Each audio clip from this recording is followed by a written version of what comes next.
I'm Eric Probst, and this is the UGTA experience.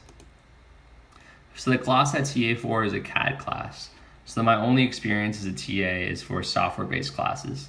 So the structure of my advice will revolve around classes that require students to be on the computer or working along with the teacher.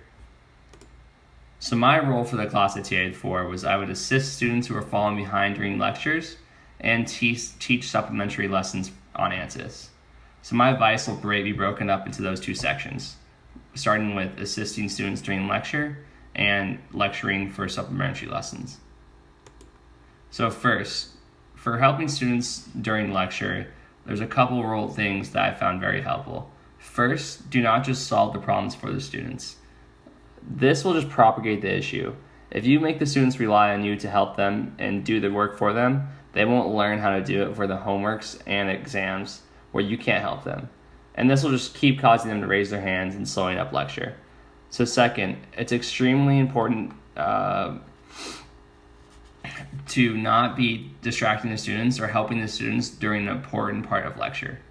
So this could be a new tip, a new tool. If you're talking to the student while the professor is giving this advice, they're gonna miss it and they're gonna have to keep asking for help and keep slowing down their progress.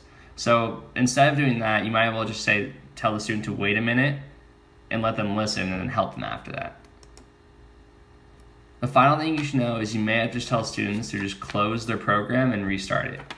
Students do not want to hear this, but sometimes it's the only way to solve their issues. Because we, as a TA, we weren't there watching them make the part from step one. So sometimes we won't be able to find the error, and it maybe should be more time efficient to just have them restart it.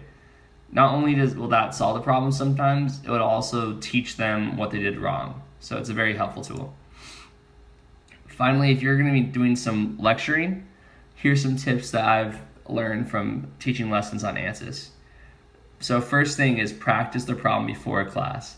If you don't practice the problem before a class, you'll come into a lot of issues and it will make your lecture run a lot less smooth, and it will make it seem like you don't know what you're doing, which you do not want to portray that to the kids.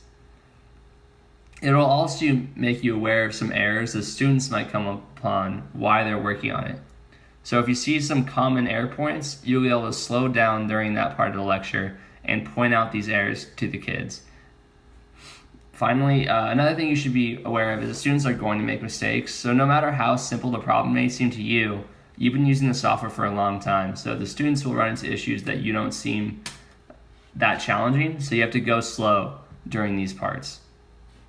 All right, thank you for your time. This is my tips on TAing for a CAD class.